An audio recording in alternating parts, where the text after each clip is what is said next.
Why, hello there, friends. You are now tuning into an episode of Conversations with Filmmakers podcast. Our special guest today is Rich Leist, the director of unscripted casting at Netflix. We hope you enjoy and thank you so much for joining us today. Hi, everyone. Thank you so much for joining us for another episode of Conversations with Filmmakers. When I tell you I am excited about the guests coming up, my boy Rich Leist.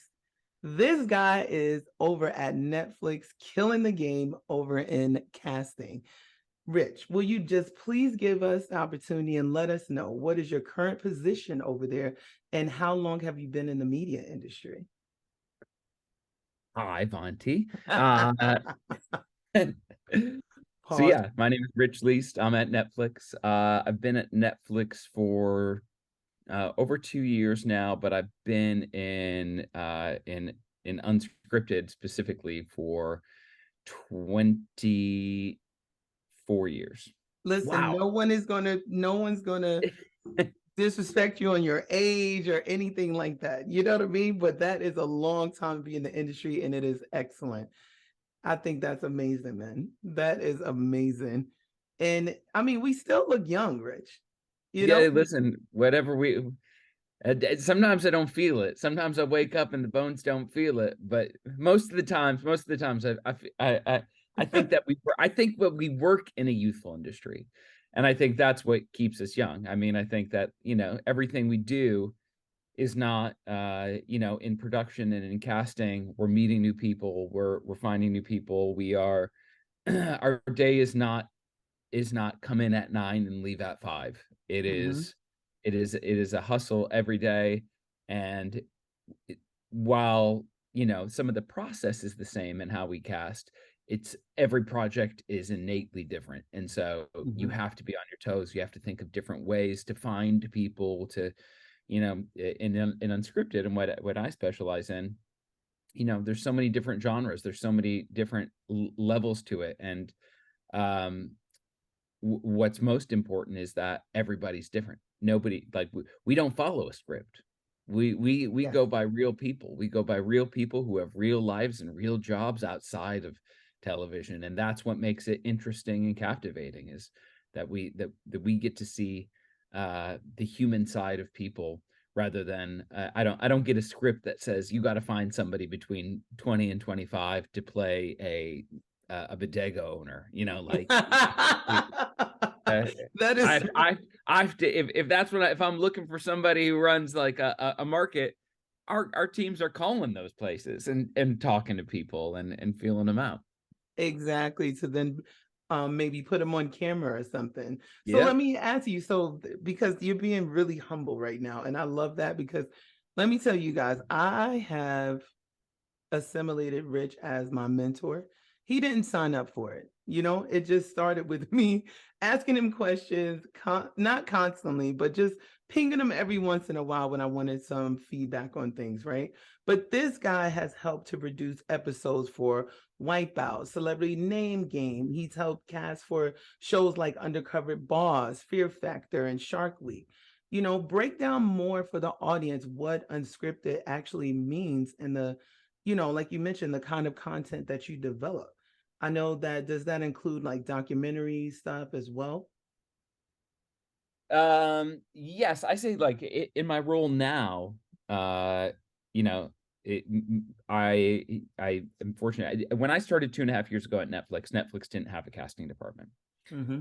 So there was no casting department. It was just creative executives working with productions. A lot of our unscripted projects are partner managed. So fortunate enough that Mm-hmm. before I was at Netflix, I was part of those partners that were managing everything, and was pitching cast to Netflix, or overseeing casting directors and how we set ourselves up for success. So everything from, like, creating the budget to hiring the team to organizing the calendar and making sure that we did everything right and on time, while delivering a quality cast that spoke to whatever genre or content it was, whether it was dating, whether it was cooking, whether it was documentaries. Um, so now at Netflix, I kind of coming in here, I was the first hire in casting, and now Mhm. I kind of partner, like my colleagues that I work with are the head of scripted casting and the head of features. While none of us weigh in on what each other does, we have this connectivity between us. So I kind of oversee all the casting that comes in from an unscripted standpoint. So documentaries are part of that too. I think, on my team this year, we we from a documentary standpoint, we had Mahershala Ali voice Chimp Empire, which was an awesome documentary on Netflix. We had Yeah. Morgan Freeman do Our Planet, and he's doing Life on Our Planet coming up next. I love Uh, his and voice. and I love it. he's great. And both of those, and both Mahershala and Morgan got nominated for Emmys. Um, That's so amazing. the kind of it's a big deal for my little casting team. Um, so yeah, and then we also oversee like participants and then hosts and judges on all of our unscripted slate. So um, That is it's kind of what we amazing. do. So we have a fun job. Exactly. And you have a fun project that you have mentioned to me earlier coming out in November, right? Which Yeah, is yeah, the, yeah. Is but that yeah, something you it's can our speak on? I don't want you nah. giving up. I mean, it's being promoted as well. So, Yeah, I can't give you the official date, but it's gonna be coming out hopefully this fall. It's gonna be coming out this fall, um, hopefully in November. But we're doing Squid Game, the challenge, which is the unscripted version of Squid Game. Nobody dies, and no, you are nobody, there's nothing crazy, but it is a full-on immersive experience.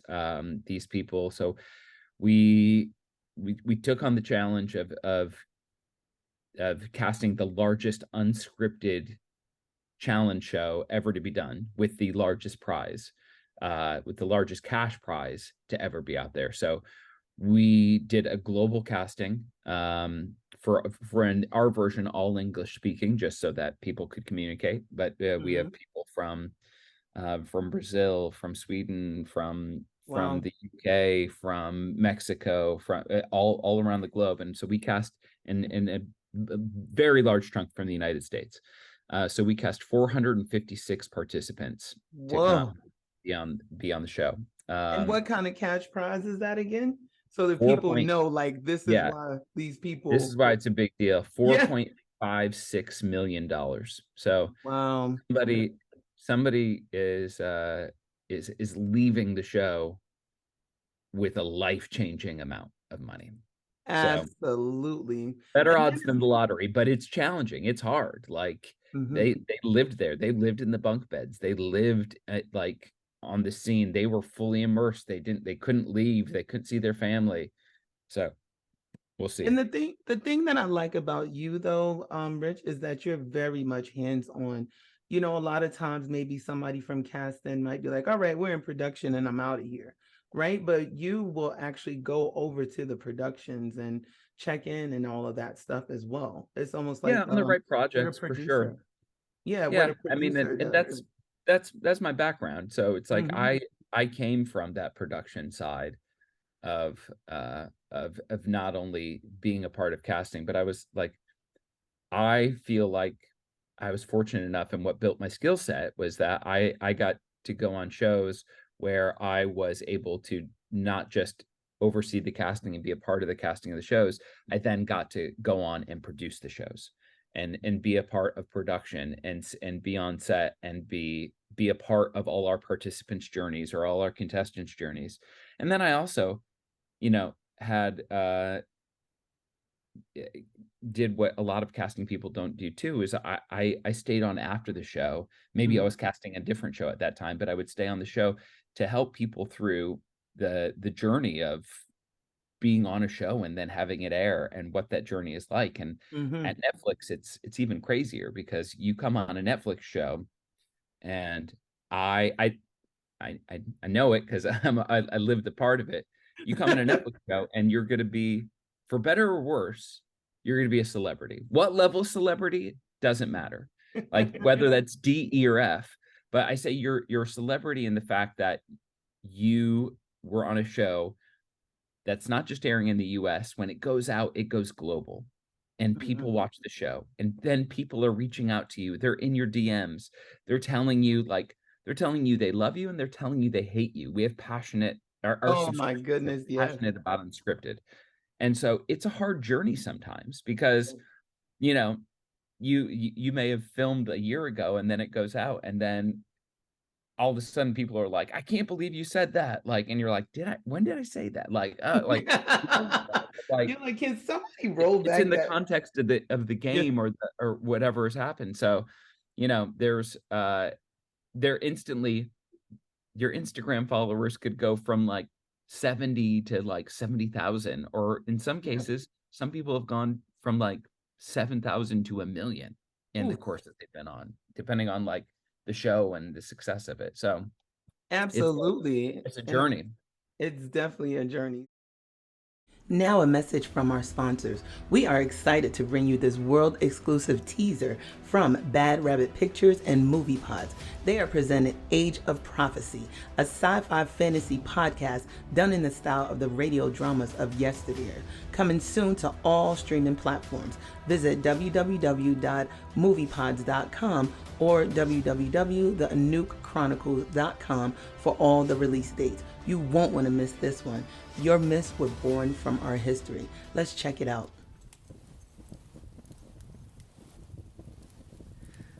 Life. A vile, messy sequence of events before we die. All designed for something beyond us. It has to be. Or else, what's the point? You don't know me, but I know you. I am responsible for your triumphs and miseries.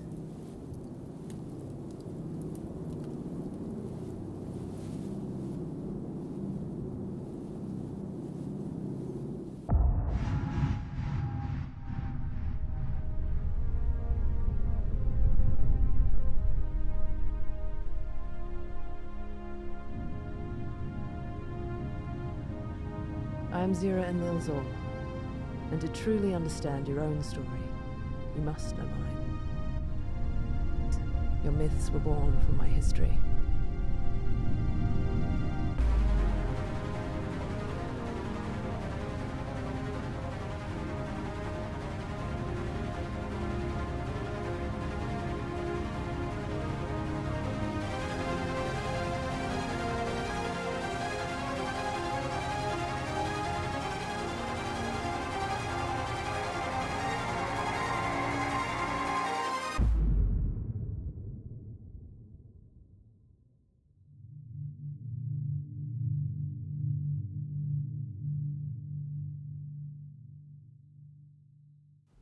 Hi there, and welcome back to Conversations with Filmmakers podcast.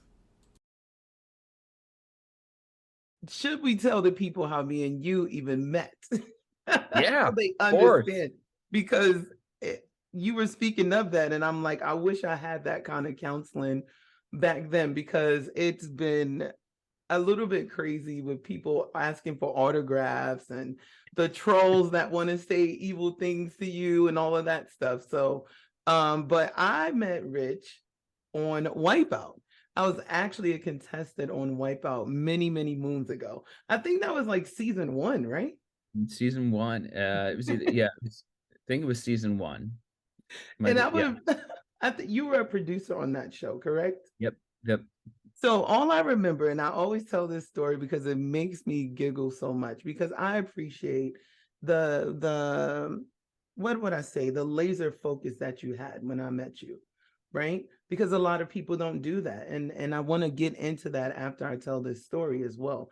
I want to dive deeper into your background, honestly, into like how you even started in this industry, right? And I see your face already. It's nothing bad, but Yeah. like really No, I'm from not worried. like college on up or whatever the case may be, or that first day you stepped on set. That's really where I wanted to go with it. But the way that I met Rich over here was going on Wipeout. Where were we at? At a ranch or something? Yeah. Out Yep. in We're at LA. Sable Ranch in Santa Clarita. Yeah, we were out there. I had never been in there. Like, your call was like 4 a.m. to get there, 4 or 5 a.m., get on set or whatever. It's pitch dark. The sun has not come up. I step my foot out the car and I hear a voice in the distance. And it is it is Rich Crazy talking about, hi, are you Vontae McCrae? And I said, how the hell did this man know who I was out of all these contestants? You know what I mean? And I felt like that was attention to detail. There's times where people are meeting people in the industry and have no clue. You know, that technique that you use of actually genuinely wanting to engage someone like that, that's a contestant. That whole trailer was full with people, and you're just like, that's Vontae McCrae, and that is so and so, and that is so and so. You know what I mean? I did not have a good time on the show, of course. I'm sure people are going to Google the Vontae McCrae episode right now, pause this, watch it. But I did have an excellent time on getting to know everyone and doing something fun and challenging myself, you know, Yeah. being Yeah. fearless like that. You did So, it. You were fearless. and an angel Yeah. doing the robot. You know, me and John Henson are still friends, by the way. I love it. Yeah, Yeah. we're still friends on on Listen, you're social. you're unforgettable, Vonnie. Oh my God. Incredible. I wish I was unforgettable. I mean, I wish I was forgettable. But I did have people asking me for my autographs. And I was like, is this real? So I get what you're saying with the C, D, E, F. I'm more like a G celebrity, but Yeah. what I But wanted people, to ask you, people recognize you more than now than they did before. oh my God, they're still asking. And I'm like, isn't that like a decade later? And Yeah. then when Netflix took on the episodes, Netflix started doing the rerun episodes of Wipeout from the start, and it started it all back again. I had Yeah. friends that were on my friends list talking about, I was watching Wipeout and I did not know you were on there. That's awesome. But it was a fun time. But I wanted to go back to Rich, right? What made you get into this industry? Like, when did that exactly start? How young were you? You know, give us the story, because that's Yeah. what, Yeah. you Yeah. know, Yeah. people Well, want to I hear. moved out. I moved out to California when I was 18. Wow. Uh, so I moved out right after high school, much to this dismay of my parents. But I when I first came out here, I taught music, and I was in a performing group called Young Americans, and I taught all around the U.S., and that lasted about 3 years.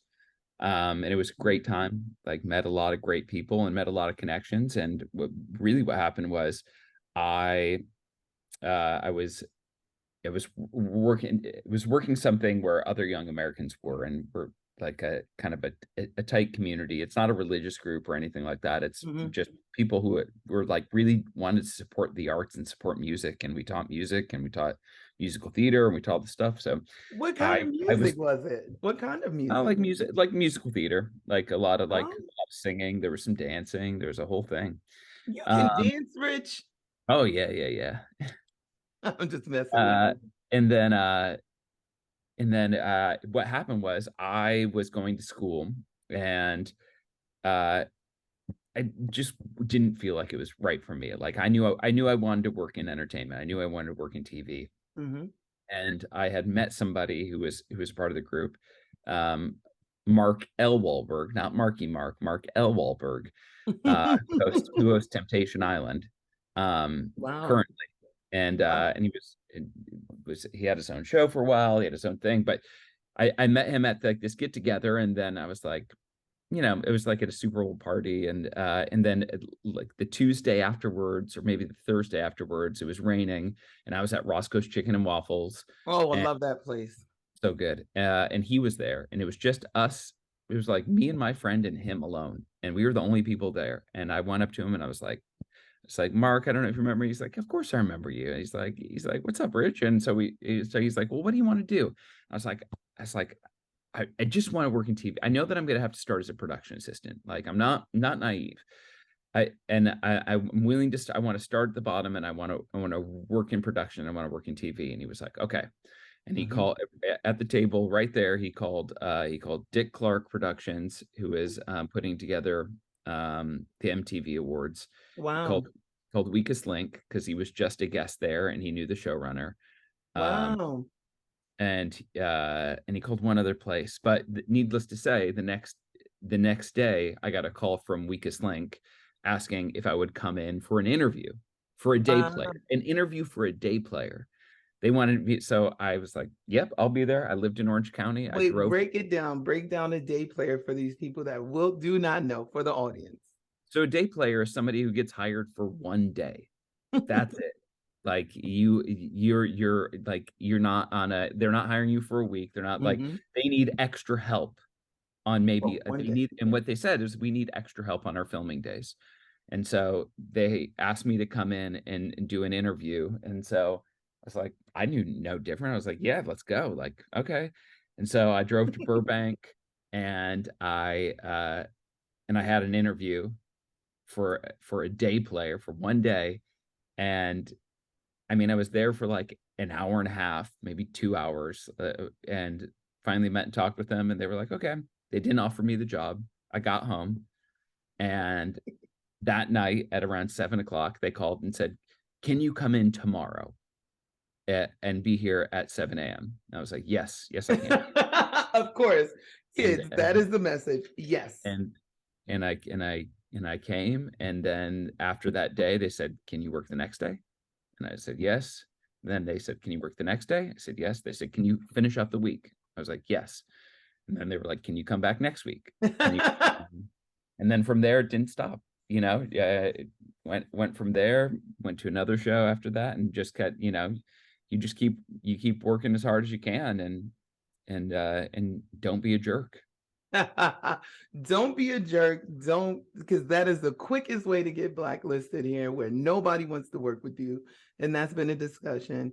And I think another key thing here, Rich, is like be fearless, right? That man asked you, what do you want to do? And you were fearless enough to say, you know what? This is what I want to do. You were definitive on what you wanted to go after. And I think that's really important for those that might be listening in, you know? And Yeah, when you get the opportunity, work very hard, I'll right? say it's not the normal path. I like, needless to Yeah. say, I didn't go back to school. I don't recommend it, but Yeah, it's my journey. That's my path that I absolutely. went on, that I needed to go to. Exactly. But another thing to go back to that point is everybody's path is going to be different, but very much similar, which is when you're given an opportunity, work hard at it. So you Yeah. must have really went in there and bust your butt to where they said, come back the next day, then the next day. That doesn't happen to everyone, Oh right? yeah. I'm sure I you. think it's a big point. I wanted to be the first one there, and I wanted to be the last one to leave. I didn't want to ask when I could go. Like, I wanted Mm. them to tell me, "Oh, you're still here? Okay, like you should go home."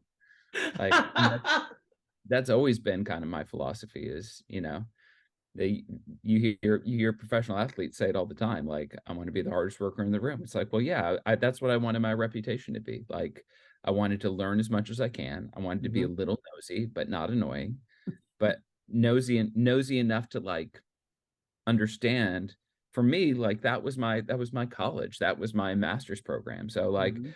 I got to be in the rooms, or I got to be a fly on the wall, or try to be like as discreet as possible, so that I could Mhm. I could see what was going on, and I could see how the production ran, and I could help the AD, or I could help the line producer, or I could deliver tapes. I remember, like, back in those days, like, I was also like a runner, so they'd be like, and when I say a runner, that's, the person who ran errands. I literally would like be taking VHS tapes and dropping them off on my way home, and they'd be like, "Okay, we need you to go like to 3 different exec houses, and then you're done." And needless and those exec houses would be like deep in the valley, one in Beverly Hills, and then one in like Santa Monica. And so like it would take hours, and I would just be Yeah. putting them on doorsteps, and then I'd have to drive home to Orange County, and then I'd do it all over again the next day. The next day. And that's after working a full, long, grueling day Yeah, sometimes, but that's part of the grind. That's part of like how you do it, how you build your own, how you build your reputation to want to be, like, thought of again. hmm thought of again. Yeah. That's a big point. And that was something that I mentioned before we got on, is that level of professionalism, right? of like really get in there and work hard. I think that is something that it's very pivotal that you mentioned. Now, an exciting message from our sponsors. When I decided to launch this podcast, I had the tools to find talent and market the show, but needed a skilled editor to bring it all to life. That's when I turned to Jacob Daly at redhawk.uk. His collaborative approach and swift revisions transformed my vision into reality. redhawk.uk, your one-stop solution for creative content services. Reach out to them. Hi there, and welcome back to Conversations with Filmmakers podcast. Give us a breakdown of what your average day looks like. Let's see. For me, my average day is get up, make breakfast for the kids, get the dogs fed, and then get to work. I usually get to work between 8 and 8:30, depending on if I'm dropping the kids off at school or not. So I usually get in between 8 and 8:30. I like that time because nobody else a lot of people get into the office around 9, but I have time to like kind of go through email, do whatever.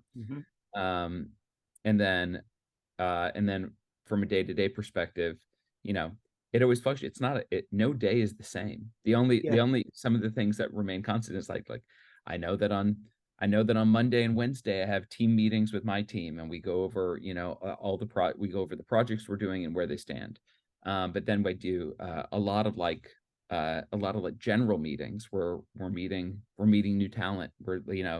And it's just like again, when I say general, that means like there's no topic we're specifically discussing. I'm just kind of getting to know somebody, because maybe there'll be a project that will come up that would be like, oh, that's right, Vonti is an expert when it comes to dating and relationships. Like, we should think about Vonti for this. I was about to say, I'm like, probably not. That's why it is single. but I get what you're saying. But to understand the context, it's meeting people and figuring out what they like, what they specialize in. Maybe they like hosting. Maybe they're good at live events. Maybe we don't know that they have won 20 blue ribbons at state fairs for their pies, like whatever it is. It's just getting them to know people on a deeper level for when the right project comes along. And then also over like working on development of potential new shows that we might be interested in, trying to find new worlds like to explore that could be good for Netflix. We're also all the participant casting. So I have someone on my team and myself who specialize more in like the participant casting. So looking at different castings that come in for shows, whether it be for The Circle or whether it be for Squid Game, but kind of looking at casting videos and tapes there. So every day is kind of is pretty jam-packed. And then I'm also trying to stay up to date on just our content. There's so much content that goes out, and like making sure that I know all the shows, but I also know like what competitors are looking at. Like this season of Big Brother is popping off. Like, I'm a fan of the genre, so like I like to watch other things too. Oh man, I remember when one of my favorite shows, Amazing Race, first came out. Oh yeah. Oh, that was my jam. That and Survivor. And I'm like, the fact that these shows are still going strong. It's like The Price is Right. I will still watch episodes of The Price is Right. Rest in peace, matter of fact, to Bob Barker, because that was my man. My grandmother put me onto that show, and we were watching Bob Barker when he had black hair. And then it transitioned to all gray. It was years of watching Bob Barker, So I assimilate that show with being sick. Why? Whenever I was home, whenever I was home sick from school, I would be like, that was the daytime programming. Like, that's what I would watch. Well, you know what was weird about living in North Carolina? That's where I grew up. I was born in Brooklyn, but living in North Carolina. They would play reruns of stuff in the same day. So so like Young and the Restless would come on, around the lunch hour, but then they would play it again in the evening. So we'd come out after school and be like, Young and the Restless, because we were so used to our grandmother throwing on the TV. And I'm talking about the floor model wooden TVs, the ones that weigh 1,000 pounds, right? But no, everything that you're saying, Rich, is really helpful. What what do you look for your own staff when you're looking to hire? Like the knowledge base and everything, because that's another thing, another layer. You mentioned, not going back to college, but maybe that has changed, or you might do a mix of it, like more hands-on experience versus someone having a degree from a certain program that you know is intense. So could you give us a glimpse into that as well? Yeah, I look for a couple things. I look at the team makeup as a whole. Hmm. Like I know that in our senior positions, like I need somebody who knows the genre, who knows the marketplace, who knows talent, who knows like yeah, who knows has connections, has built relationships through the years, whether it's with talent or with agents or with whatever. So that's part of the makeup. But um I look for people who are fans, like that that love the genre and know what they're Yes, looking for, and kind of like are consistently are students of it. Um, Another big kind of priority I look for is I look for like listen, I look for people who are smarter than me. Like I want people to be uh I want people to feel empowered, but I don't have a problem with somebody knowing more about something than me. hmm, I don't need that. I think I want the best and smartest people for the team, and through that we'll all grow. Another key thing I look for, I would say this would be in the top three, is I look for a difference of opinion.